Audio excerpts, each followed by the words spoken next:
Movie के start में हम लुइस की फैमिली से मिलते हैं, जिसमें रेचल, बेटी एली और बेटा गेग और उनकी पेट कैट होती है जिसका नाम चर्च है। असल में लुइस और रेचल अपने फैमिली को क्वालिटी टाइम देना चाहते थे, इसलिए अपने घर को छोड़कर सिटी से दूर जंगलों के बीच में एक स्मॉल सिटी में घर ले लेते हैं। घर में शिफ्ट होने के बाद लुइस, जो कि डॉक्टर है, तो वो एक क्लिनिक ज्वाइन कर लेता है। अब दूसरी तरफ घर के नज़दीक एली कुछ बच्चों को देखती है जिन्होंने एनिमल मास्क पहने हुए थे और वो अपने डॉग की डेड बॉडी को कहीं लेके जा रहे थे। अब एली को जानना था कि वो अपने डॉग को कहाँ लेके जा रहे हैं, तो इसीलिए एली उनका पीछा करने जंगल में जाती है। वहाँ पेट सेमेट्री पहुँच जाती है और एक्चुअली वो जगह एक कब्रिस्तान होती है जहाँ शहर के सारे लोग अपने पेट दफनाते हैं। एली वहाँ बहुत सी वियर्ड साइंस देखती है जिन पे पेट्स के नाम लिखे गए थे। फिर उसे वहाँ एक लकड़ियों की काफ़ी ऊंची दीवार दिखती है जिस पे वो चढ़ने की कोशिश करती है, लेकिन तभी वहाँ एक आदमी आता है और एली को रोक देता है और कहता है कि जंगल में ऐसे अकेले घूमना ख़तरनाक है। इसके बाद एली और जेट एक दूसरे को अपना नाम बताते हैं और बातें करने लगते हैं, लेकिन तभी वहाँ रेचल आती है और एली को घर लेकर जाती है। अब रात में एली अपने डैड से पूछती है कि हमारी पेट्स की इतनी जल्दी डेथ क्यों हो जाती है और इंसान काफ़ी टाइम तक ज़िंदा क्यों रहते हैं, जिसके जवाब में लुइस बताता है कि एनिमल्स की इम्यूनिटी वीक होती है इंसानों के मुकाबले में, इसलिए उनकी डेथ हो जाती है और मौत ही एंडिंग है। उसके बाद आफ्टर लाइफ कुछ भी नहीं होता। अब इसके बाद रेचल की मरी हुई बहन सेल्डा के बारे में एली पूछती है। अब रेचल सेल्डा का सुनकर बहुत ही ज़्यादा अपसेट हो जाती है और हमें पता लगता है कि रेचल की बड़ी बहन को स्पाइनल डिसऑर्डर की बीमारी थी, जिसकी वजह से वो चल नहीं पाती थी और काफ़ी ज़्यादा स्केरी लगती थी। एक रात रेचल के पेरेंट्स घर पे नहीं थे और रेचल को जिम्मेदारी दी गई थी कि वो सेल्डा को खाना खिलाए। अब यहाँ रेचल बहुत ज़्यादा डरती थी सेल्डा से, तो यहाँ रेचल अब खाना एलिवेटर के ज़रिए ऊपर भेज देती है, लेकिन जब सेल्डा खाना लेने जाती है एलिवेटर से, तो वो एलिवेटर टूट जाता है और सेल्डा भी उसी के साथ नीचे गिर जाती है और सेल्डा की वही डेथ हो जाती है। और यही रीज़न है कि रेचल आज भी उसकी मौत का ज़िम्मेदार खुद को मानती है। अब नेक्स्ट डे हम देखते हैं कि क्लिनिक में लुइस के पास एक इमरजेंसी केस आता है जहां विक्टर नाम के एक लड़के का बहुत बुरा एक्सीडेंट हो गया था। लुइस उसे बचाने की बहुत कोशिश करता है, लेकिन वो बहुत ज़्यादा ज़ख्मी होने की वजह से नहीं बच पाता। अब उसकी मौत की वजह से लुइस बहुत ज़्यादा अपसेट हो जाता है, लेकिन फिर अचानक वो लड़का उठ के बैठ जाता है और कहता है कि दोनों दुनिया के बीच की दीवार नहीं टूटनी चाहिए। लेकिन फिर वहाँ नर्स आकर लुइस को बुला लेती है और अब लुइस को लगता है कि शायद वो हेलुसिनेट कर रहा था। अब नेक्स्ट डे एली जेट के घर जाती है कुकीज़ देने। वहाँ पे वो एक औरत की तस्वीर देखती है, तो जेट बताता है कि वो उसकी बाइक की तस्वीर है जो कि अब इस दुनिया में नहीं रही। इसके बाद जेट लुइस की फैमिली के साथ डिनर करता है। वो साथ में बहुत अच्छा टाइम गुजारते हैं। अब रात में सोने के बाद लुइस को बहुत अजीब से ख्वाब आते हैं जिसमें वो देखता है कि विक्टर उसे बुला रहा है। इसके बाद वो घर का दरवाज़ा खोलता है और ख़ुद को फिर जंगल में देखता है।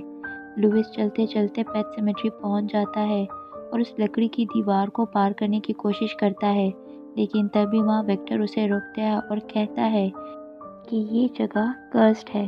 फिर यही गैग लुइस को नींद से उठा देता है, लेकिन बेड से उतरते वक्त अपने पाँव पे मिट्टी देखकर वो शॉक हो जाता है और सोच में पड़ जाता है कि क्या ये ख्वाब था या हकीकत, यानी वो पेट सेमेट्री गया था या नहीं।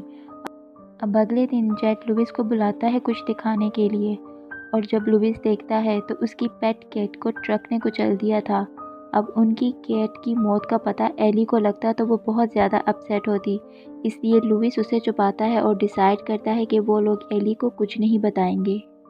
उसके बाद रात को लुइस और जेट दोनों पेट सेमेट्री में जाते हैं कैट को दफनाने, लेकिन जेट को एली के लिए बहुत बुरा लग रहा था और वो कहता है कि कैट की मौत से एली बहुत उदास हो जाएगी, तो इसलिए जेट के पास एक प्लान था। तो वो लकड़ियों की दीवार को पार करके पानी के रास्ते जाते हुए लुइस को एक जगह ले आता है और कैट को वहाँ दफनाने का कहता है। अब अगले दिन लुइस और रेचल एली को बताते हैं कि उनका कैट कहीं भाग गया है, तो एली उन्हें बताती है कि उनका कैट रात को ही वापस आ गया था और उसके क्लोजेट के अंदर छुपा हुआ है। इसके बाद लुइस क्लोजेट को जब चेक करता है तो वहाँ कैट को जिंदा देखकर शॉक्ड हो जाता है, क्योंकि उसने अपने हाथों से ही उसे दफनाया था। और वो सोच में पड़ जाता है, उस जगह के बारे में जानने की कोशिश करता है। लेकिन ये कैट अब पहले जैसे नहीं थी। उसका फर बहुत ज़्यादा गंदा हो रहा था और उससे बहुत बुरी स्मेल भी आ रही थी। और अब लुइस नोट करता है कि कैट पहले जैसे पोलाइट नहीं है और उसका नेचर काफ़ी ज़्यादा एग्रेसिव हो चुका था। नेक्स्ट डे अब लुइस जेट को बताता है कि कैट वापस आ गई है, लेकिन वो हैरान है कि ये कैसे मुमकिन हो सकता है। तब जेट उसे बताता है कि जहाँ उन्होंने कैट को दफनाया था वो पूरी जगह कर्स्ड है और जंगल में इस हिस्से पर एक डीमन का कंट्रोल है। इस ज़मीन की अलग पावर है जो दोबारा ज़िंदगी देती है, लेकिन ज़िंदा होने के बाद वो लोग पहले की तरह लिविंग नहीं होते। और अब ये सब जानकर वो वापस आता है और कैट को गैग की बेड पर देखता है, जहाँ वो गैग पर हमला करना ही वाला ही था। एन मौके पर लुइस उसे पकड़ लेता है, लेकिन इस हादसे के बाद वो कैट को मारने की कोशिश करता है, लेकिन वो ऐसा कर नहीं पाता और वो कैट को दूर ले जाकर कहीं हाईवे पे छोड़ आता है। और फिर एली को वही आके बताता है कि कैट कहीं भाग गया है। अब एली की बर्थडे पर लुइस की फैमिली घर पर एक छोटी सी पार्टी करते हैं। सब बहुत खुश थे, लेकिन एली उदास थी क्योंकि वो कैट को मिस कर रही थी। अब गेम खेलते हुए एली को उसकी कैट नज़र आती है और वो उससे मिलने के लिए रोड पर जाती है। गैग भी उसका पीछा करते हुए रोड पे आ जाता है और तभी ये ट्रक बहुत तेज़ी से उनकी तरफ बढ़ता है। बस वो ट्रक गैग को टक्कर मारने ही वाला था, लेकिन लुइस सही टाइम पर आकर उसे बचा लेता है। लेकिन ट्रक उलट जाती है और एली की मौत हो जाती है। अब एली को उसकी मौत की वजह से लुइस और रेचल टूट जाते हैं और एली के फ्यूनरल के बाद रेचल गैग को लेकर अपने मॉम के घर चली जाती है और लुइस उसी घर में अकेला रहने लगता है। रात में लुइस जेट के पास जाता है, जहां जेट उससे माफ़ी मांगता है और कहता है कि उसने गलती कर दी है। लुइस को उस जगह ले जाकर जेट उसके आगे कुछ और कहता, तब लुइस उसके ड्रिंक में ड्रग्स मिला देता है, जिससे वो बेहोश हो जाता है। इसके बाद लुइस सेमेट्री में जाता है और एली की बॉडी निकाल कर वहीं ले जाता है जहां उसने कैट को दफनाया था। अब कुछ टाइम के बाद एली दोबारा जिंदा होकर घर आ जाती है और लुइस उसको देखकर बहुत ज़्यादा खुश हो जाता है। लेकिन एली अब पहले जैसे बिल्कुल भी नहीं थी। एक्सीडेंट की वजह से उसकी आंखें डिसफिगर्ड हो गई थी और उसे अपनी मौत के बारे में सब कुछ याद था। इसके बाद लुइस एली को नहलाता है और अपनी बेटी के साथ लेट जाता है। दूसरी तरफ गैग को विक्टर के विजन्स आने लगते हैं और वो डर के चीखना चिल्लाना शुरू हो जाता है। रेचल को उसकी हालत ठीक नहीं लग रही थी, जिसकी वजह से वो लगातार लुइस को कॉल कर रही थी, लेकिन लुइस को पता था कि उसने क्या किया है, जिसकी वजह से वो मुसलसल रेचल को इग्नोर कर रहा था। अब रेचल परेशान होकर जल्दी घर वापस लौटना चाहती थी और जेट को कॉल करती है लुइस की खबर लेने के लिए। अब दूसरी तरफ एली की हरकतें बहुत ज़्यादा डिस्टर्बिंग होती जा रही थी। वो बहुत ज़्यादा एग्रेसिव होकर डांसिंग करते हुए घर की चीज़ें तोड़ने लगती है। इधर जेट लुइस को देखने आता है रेचल के कहने पर। अब लुइस को देखकर उसे शक होता है और अंदाज़ा होता है कि उसने क्या कर दिया है। अब वो लुइस को वार्न करता है और कहता है कि वो एली को फिर से मार दे, लेकिन लुइस उसकी बात नहीं मानता। अब एली भी जेट की बात सुन चुकी थी। अब जेट जल्दी से घर वापस आता है और अपनी गन उठा लेता है। तभी घर के ऊपर से उसको कुछ आवाज़ें सुनाई देती है। जैसे ही चेक करने जाता है तभी एली उस पर हमला कर देती है और फिर अपने चेहरे पर मास्क लगाकर बार बार चाकू से जेट को मार देती है। अब यहाँ हमें पता लगता है कि जेट ने भी अपनी वाइफ को ऐसे ज़िंदा करवाया था, लेकिन वो फिर टाइम से समझ गया था और सही टाइम पर उसको दोबारा मार दिया था। अब रेचल और गैग घर वापस आ चुके थे और वो लुइस से बात कर रही होती है कि तभी वहाँ एली आती है और रेचल बहुत ज़्यादा डर जाती है।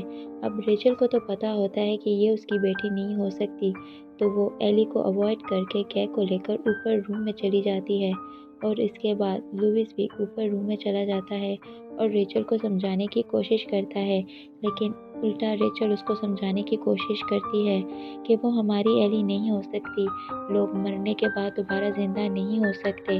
अब ये सब बातें एली रूम के बाहर सुन लेती है और लुइस को लगता है कि रेचल की बातों से एली अपसेट हो गई है, तो इसीलिए वो एली को ढूंढने लगता है और जेट के घर चला जाता है। लेकिन इधर लुइस की एब्सेंस में एली रेचल को जान से मारने की कोशिश कर रही थी। रेचल किसी तरह से एली से बचकर केक को उठाकर घर से बाहर आने की कोशिश करती है। दूसरी तरफ लुइस को जेट की डेड बॉडी मिल जाती है तो वो घबराकर घर की तरफ वापस भागता है। दूसरी तरफ रेचल खिड़की तोड़कर एली से खुद को और केक को बचाने की कोशिश कर रही थी। तभी वहाँ लुइस आते हैं और रेचल वहीं से केक को ड्रॉप कर देती है लुइस की तरफ। लेकिन इससे पहले कि वो खुद जंप करती, एली वहाँ आकर पीछे से रेचल को स्टैप कर देती है। अब लुइस केक को कार में लॉक करके रेचल को बचाने आता है, लेकिन तभी एली वहाँ आती है और पीछे से लुइस के सर पर चेयर मारकर बेहोश कर देती है और फिर रेचल की बॉडी को ले जाकर उसी जगह पर दफना देती है। अब जब लुइस को होश आती है तो उसे रियलाइज़ होता है कि उसे एली को मारना होगा। फिर रेचल को ढूंढने वो सिमेट्री पहुंच जाता है। यहाँ एली उस पर हमला कर देती है और उनके बीच फाइट शुरू हो जाती है। अब यहाँ लुइस एली को मारने ही वाला था कि तभी पीछे से रेचल आकर उसे मार देती है, क्योंकि रेचल भी अब दोबारा जिंदा हो चुकी थी। उसके बाद लुइस को मारकर दोनों उसकी बॉडी ले जाकर उसी जगह दफना देते हैं। अब लास्ट सीन में हम देखते हैं कि लुइस भी दोबारा जिंदा हो चुका था और तीनों वापस आ रहे थे और फिर वो जेट के घर को आग लगा देते हैं और फिर वो कार के पास आते हैं जिसमें केक बैठा था। फिर लुइस कार के पास आता है और केक अपने डैड को देखकर कार का दरवाज़ा अनलॉक कर देता है और यही मूवी का एंड हो जाता है।